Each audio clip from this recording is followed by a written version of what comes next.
Where did the truth in the Brown family drama really lie?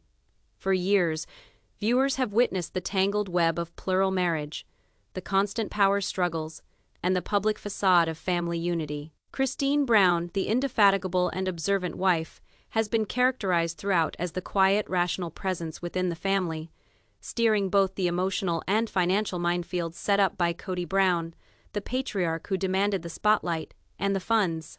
But behind the scenes, a tempest was fermenting. While viewers witnessed the smiles, the bickering, and the obligatory reality show cliffhangers, Christine was working behind the scenes building what sources now refer to as the evidence wall, a meticulously kept ledger of papers, financial reports, and internal memos intended to lay bare Kody's moves for what they really were: a carefully constructed game of control, manipulation, and self-gain.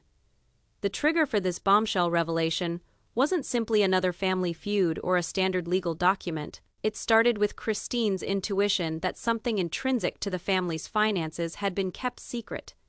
She did not believe the level explanations. She did not believe Kody's highly constructed story that portrayed him as the lone financial caretaker, the patriarch who had to make impossible choices for the greater good of the family. Under the guise of innocent curiosity, Christine set out on a mission that would change everything. Months of tireless labor, she accumulated receipts, verified bank statements, and detailed every moment where Kody's behavior conflicted with his public image. Each decision to withhold money, each budgetary excuse, every occasion when one wife lived in poverty while Kody had a lifestyle that was far beyond what the family wages could ever have supported. Each and every one of these was carefully documented. By the time she prepared to present her evidence in court, Christine's wall was not just a stack of paperwork. It was a condemnation of hypocrisy.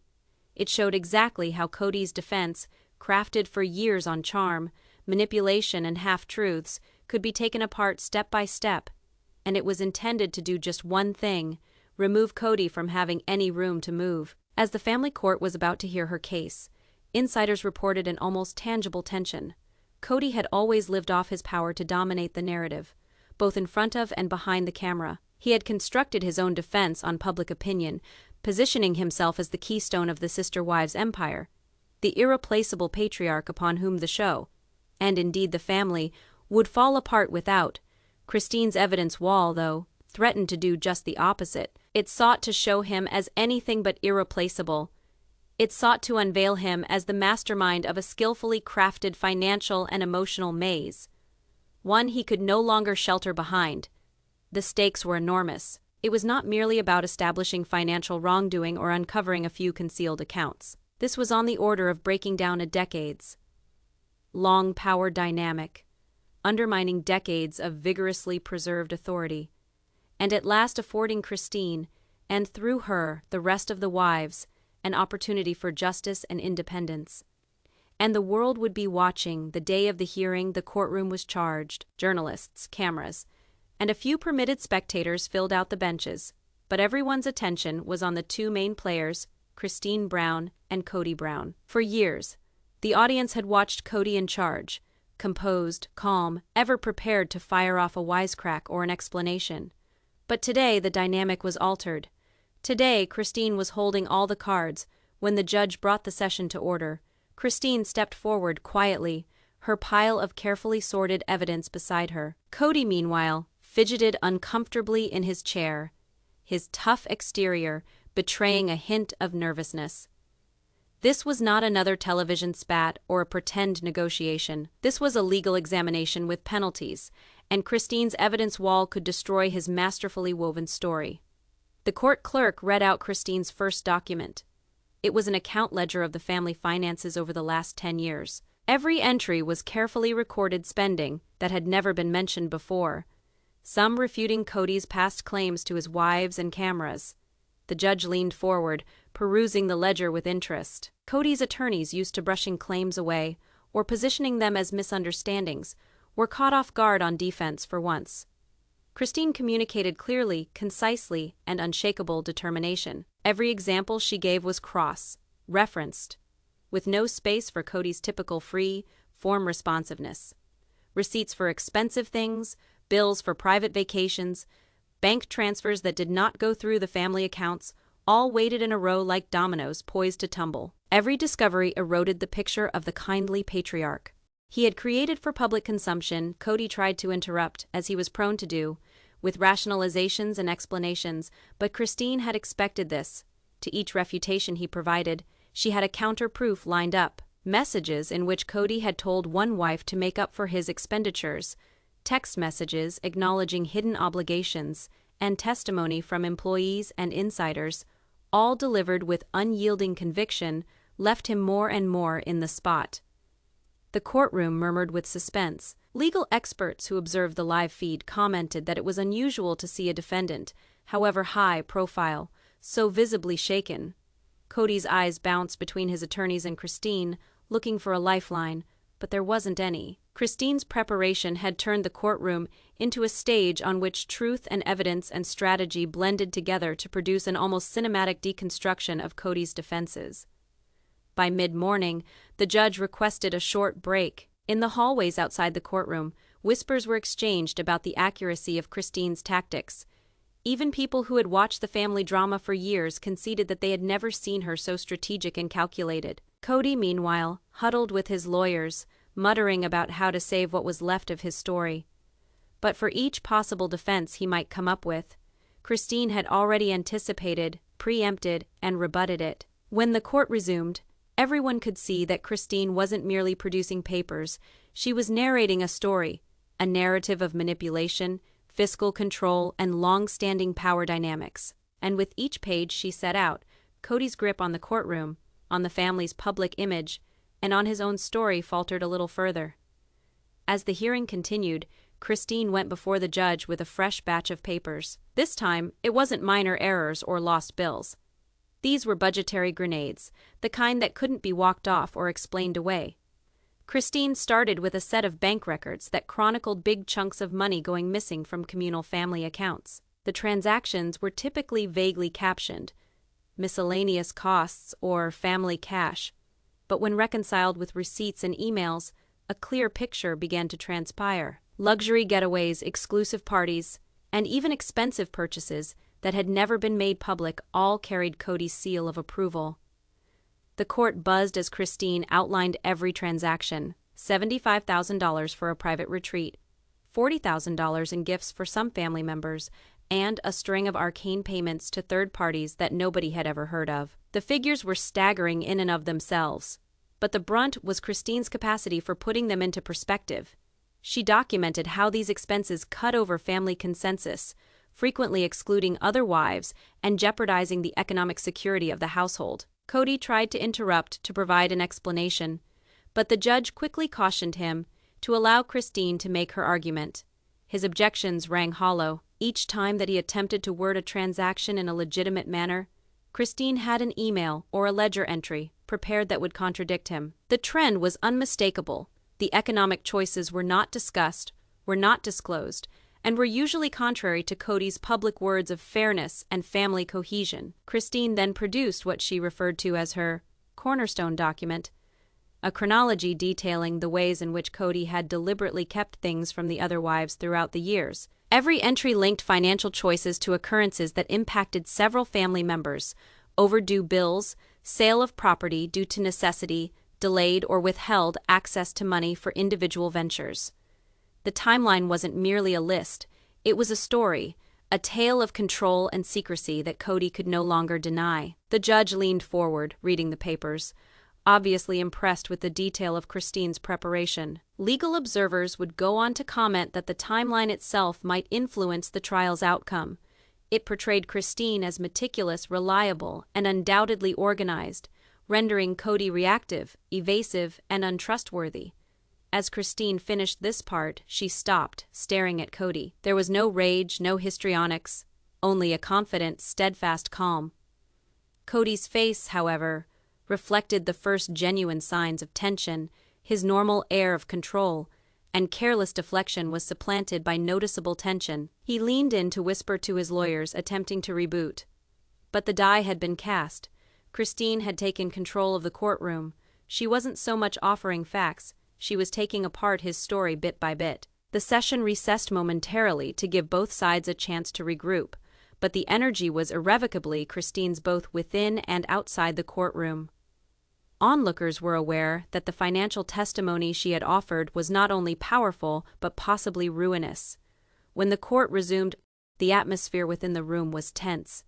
Christine's next action would leave an even greater imprint on Cody's defense, the bringing in of witness statements. These were not offhand comments or rumors. They were precise reports from individuals who had direct insight into the workings of the family and Cody's decision-making process. Christine summoned the first witness, a longtime family aide who had handled household finances for years.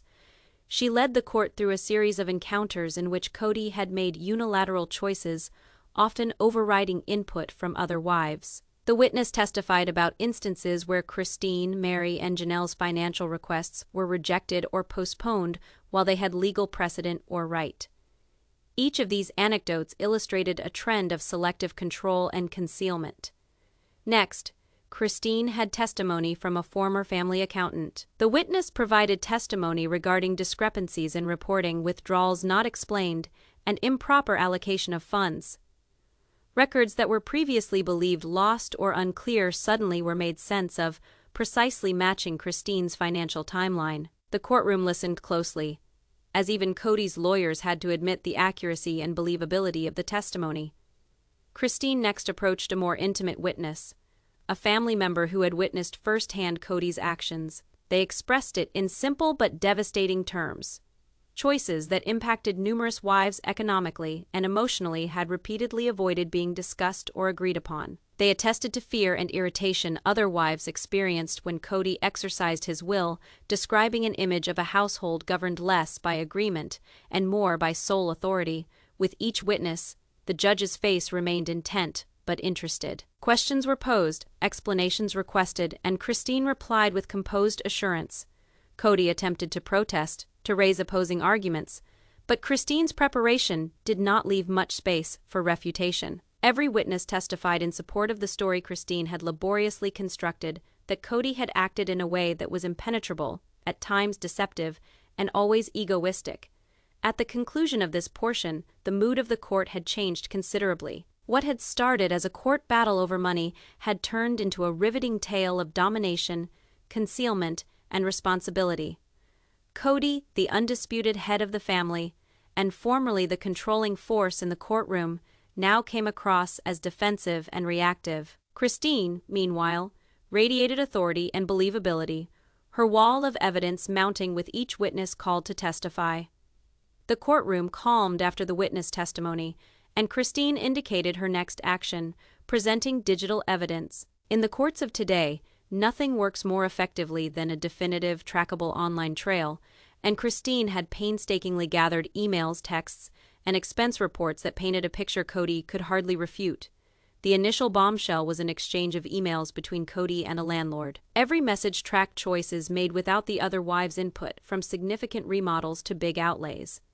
The letter was accurate, with dates, figures, and signatures that conflicted with Cody's own evidence in court. The judge reviewed the documents very closely, sometimes asking questions to authenticate them, and Christine's lawyers were ready with expert evidence to validate the digital documents. Secondly, Christine presented screenshots of text messages sent between Cody and some family members. There were some vague ones, others more detailed ones, allusions to money transfers, tactical evasions of particular commitments, and orders that directly countered Christine's demands. The messages reflected a behavior of selective disclosure, in which Cody communicated just when it was advantageous to him. Christine next proceeded to display spreadsheets and financial record logs. The information was telling: discrepancies between what Cody had reported he spent and what he actually spent, with a number of high-amount transactions for which no explanation was forthcoming.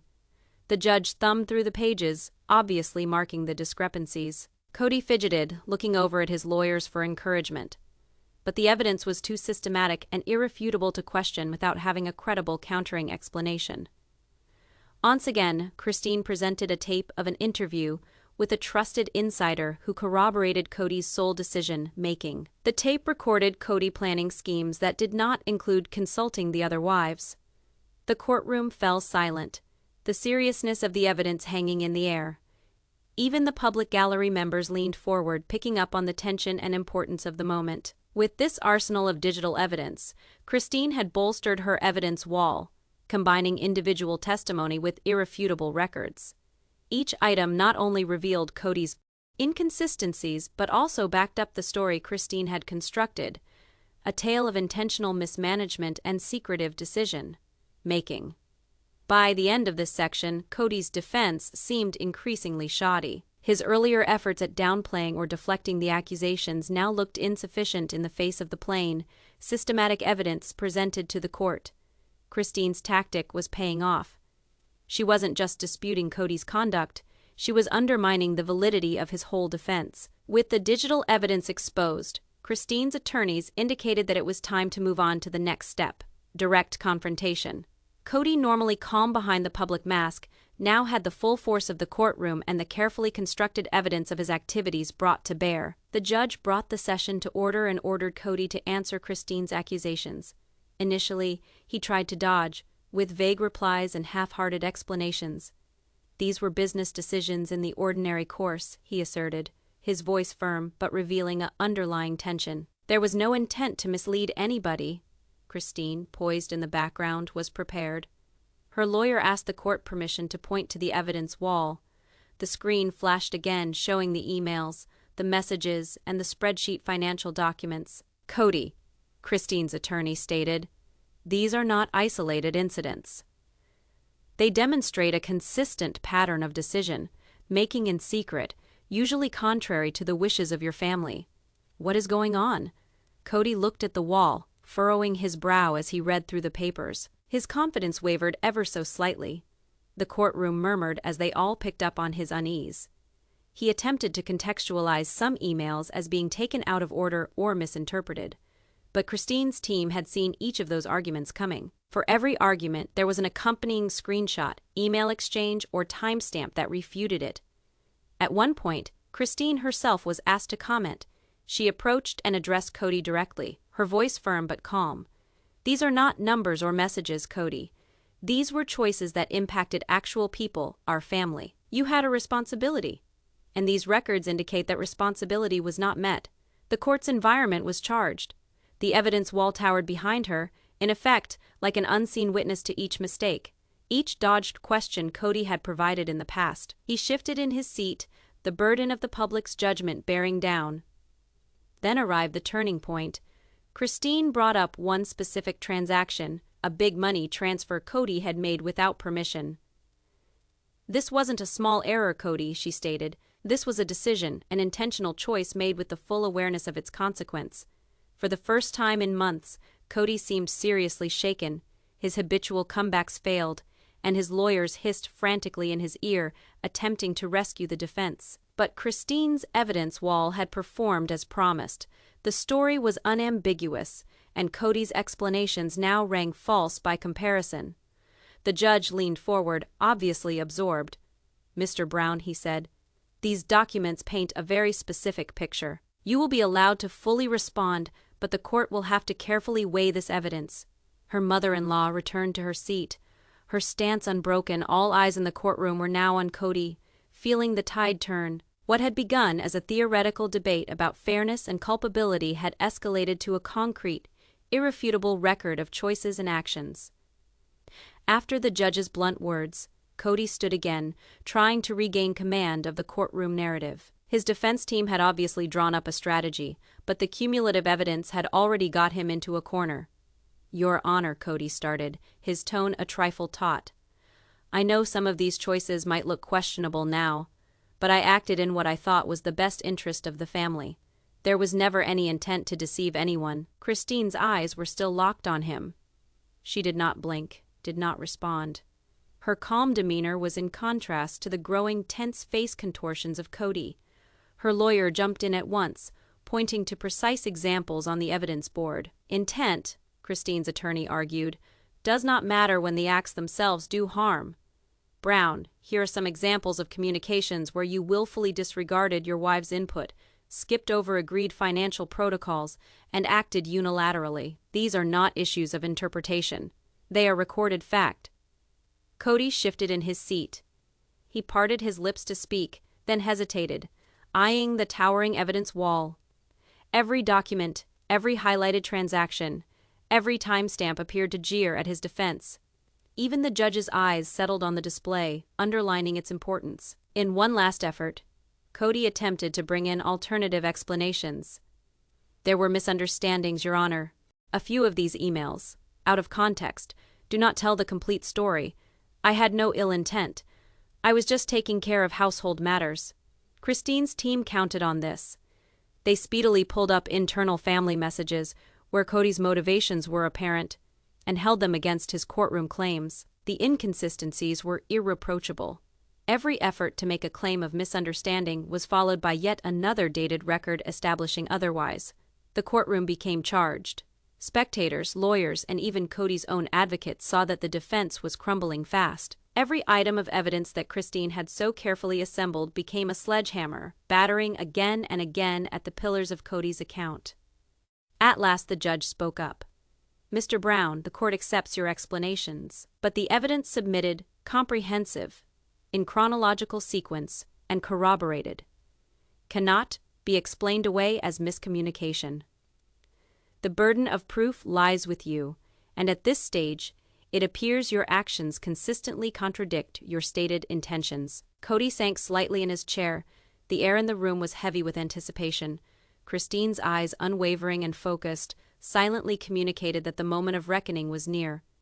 The evidence wall hadn't only bolstered her argument, it had taken apart his defense plank by plank. With Cody clearly shaken, Christine's lawyer moved forward, clicking to the next segment of the evidence wall. The room fell quiet slightly as the screen lighted a string of financial spreadsheets, bank statements, and internal family accounting ledgers. Every entry was carefully underlined to indicate discrepancies, unauthorized withdrawals, and dubious expenditures.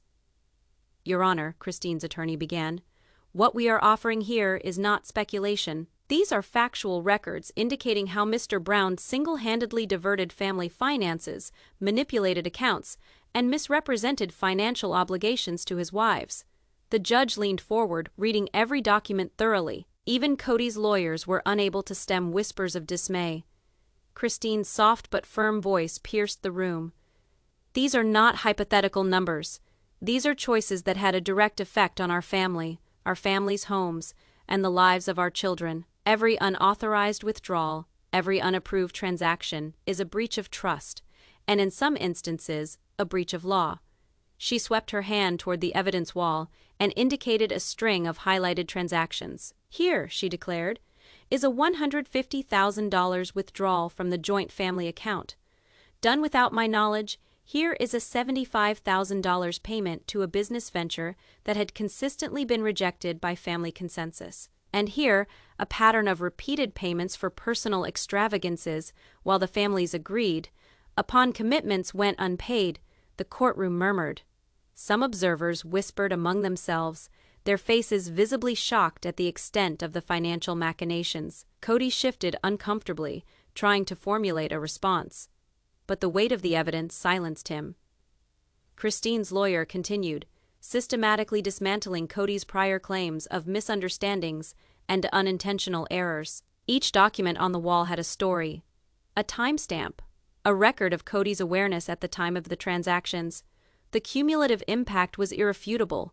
Each defense Cody attempted to offer was specifically refuted by concrete evidence. The judge then spoke, tone measured but resolute. "The court observes the careful documentation of evidence presented by Miss Brown. These account files, backed up by timestamps and intra-office communication, illustrate a consistent sequence that cannot be dismissed. Mr. Brown, you will have a chance to address it, but the evidence is extremely persuasive." Cody's jaw clenched. He parted his lips, but no words emerged. His gaze alternated between the judge, Christine, and the incendiary evidence wall. Every spreadsheet, every yellowed transaction, seemed to sink him deeper still. Christine's faint smile was barely there, but it carried the measured triumph of a long struggle at last reaching its climactic tipping point. The evidence wall had revealed not just financial wrongdoing, it had revealed the truth behind decisions hidden in secret and self-interest, leaving Cody fighting to keep a defense believable. As the courtroom calmed from the financial disclosures, Cody's lawyer escaped his bench, trying to take back control. Your Honor, although these transactions seem suspicious, there were a lot that were needed for family business and investments, he persisted. Cody slowly got up from his seat, his hands shaking slightly as he made his way to the witness stand. The courtroom waited with bated breath. This was what all the family had dreaded, Cody standing up for himself against the overwhelming evidence Christine had carefully gathered. The judge looked at him intently. Mr. Brown, these are large amounts of money taken, without discussion or approval. How do you explain withdrawals in excess of $200,000 for personal business when pre-approved family expenses were left unpaid? Cody gulped hard. I thought I was making decisions in the family's best interest, trying to provide long-term stability. A shiver of doubt ran through the courtroom. Christine's lawyer moved forward, poised to contradict. Your Honor, best interest cannot supersede transparency and consent. Mr. Brown's behavior shows a one-sided attitude that ignored both contracts and family well-being. The judge nodded, scanning further evidence Christine had assembled. Mr. Brown, these ledgers are not advisory documents. They are binding records showing mutual agreements between the wives. Your defense needs to state directly why these large expenses were not discussed, approved, or disclosed. Cody's voice trembled. He waved vaguely at the spreadsheets, struggling to find the words. I felt like I could manage it. I felt like I could do it. Christine, sitting confidently at the front, leaned forward slightly, her eyes unflinching and resolute, appeared to bore through Cody's stammering attempts at explanation. Your Honor, she spoke softly. Managing it isn't the problem. The problem is secrecy. Trust was breached, money was spent, and decisions were made without permission. That is the damage this family continues to suffer. The judge addressed Cody with a hard edge to his voice. Mr. Brown, the court needs a detailed breakdown of each expense mentioned here. Hiding things is not an option in this case. Your reason, at this point, has to be accurate and documented. Cody swallowed again, having the gravity of the situation strike him. His confidence was lost, replaced with uncertainty and discomfort. Christine's evidence wall had accomplished more than to lay out facts. It had built a courtroom cage from which Cody's excuses couldn't escape. The room was tense, as Cody stuttered through his papers, trying to offer explanations Christine had already foreseen and torn down. Each transaction, each check, and each withdrawal was now questioned, putting Cody on the defensive in a manner he had never known before. The courtroom was abuzz with expectation as Christine's lawyer rose, cradling a small collection of devices. Your Honor, in addition to the financial documentation, the plaintiff presents audio recordings that directly illustrate Mr. Brown's pattern of unilateral decision-making and disregard for family agreements.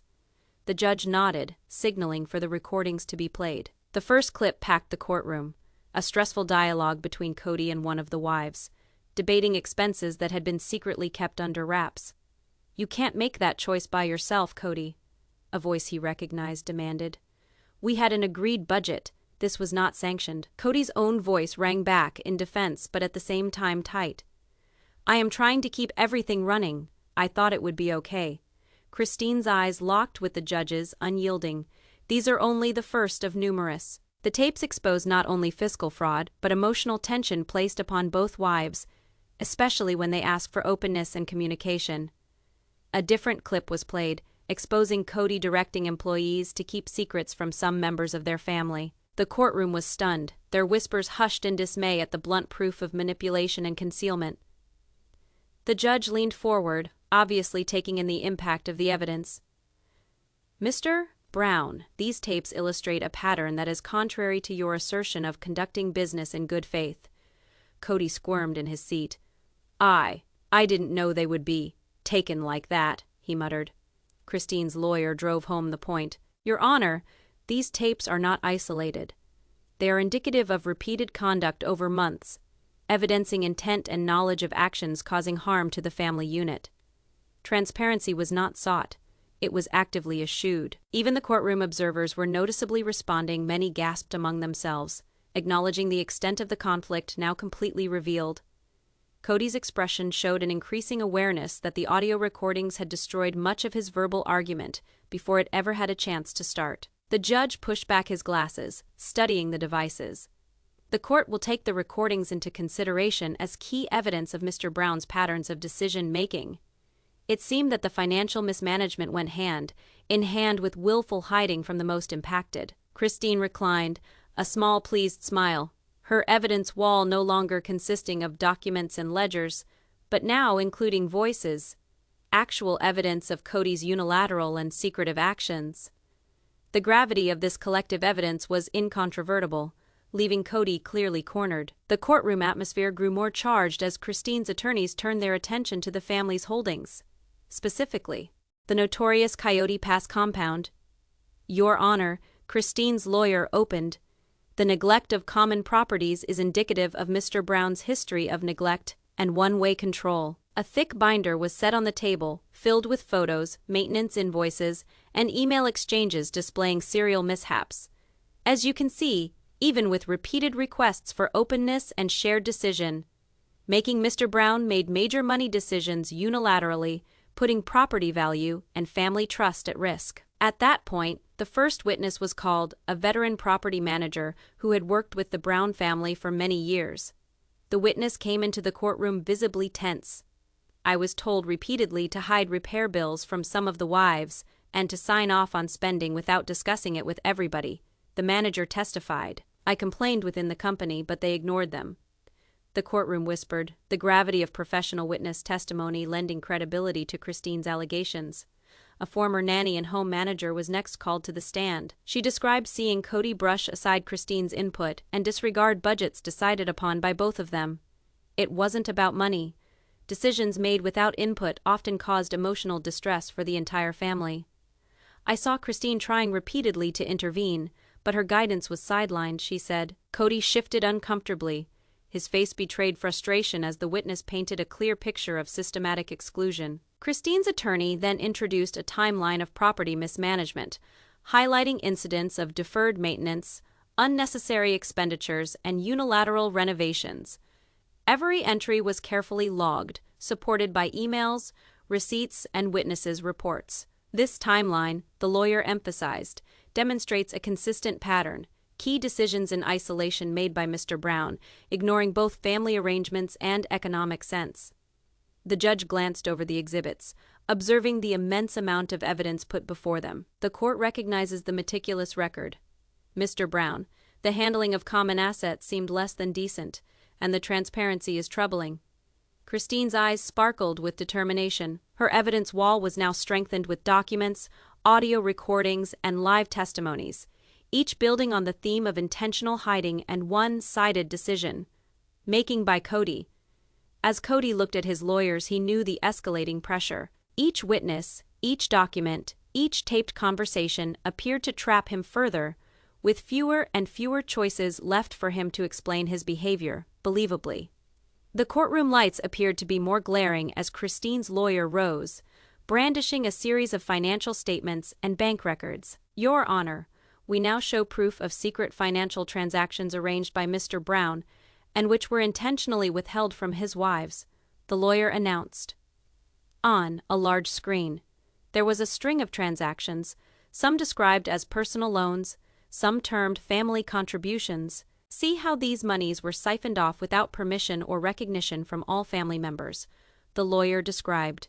"Some transfers coincide suspiciously with large personal expenditures, none of which benefited the entire family." Christine remained calm as opposed to Cody's evident unease. Sweat appeared along his hairline as the room digested the magnitude of the evidence. The court clerk yielded more bank statements, indicating multiple withdrawals and wire transfers sent to accounts associated with Robyn's personal endeavors. "These payments," Christine's lawyer went on, "were made while deceiving the family about the true condition of joint finances.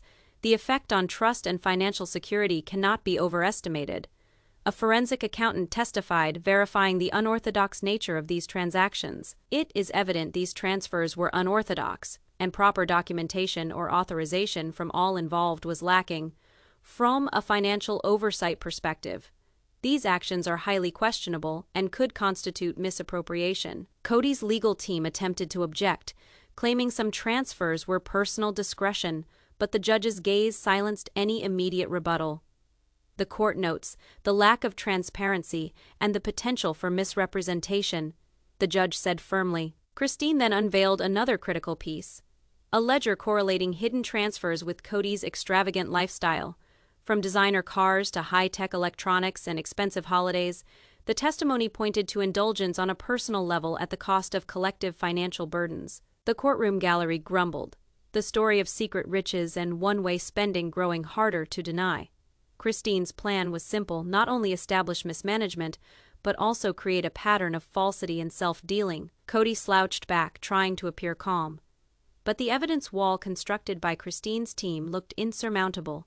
Each document, each testimony, and each expert report chipped away at his defense, leaving him increasingly isolated in the courtroom battle. Christine's subtle nod to her attorney indicated readiness to move to the next phase, revealing direct communications that documented Cody's intentions and awareness of the financial secrecy. The air in the room was charged with tension. Cody's defense walls were starting to weaken beneath the assault of carefully documented facts.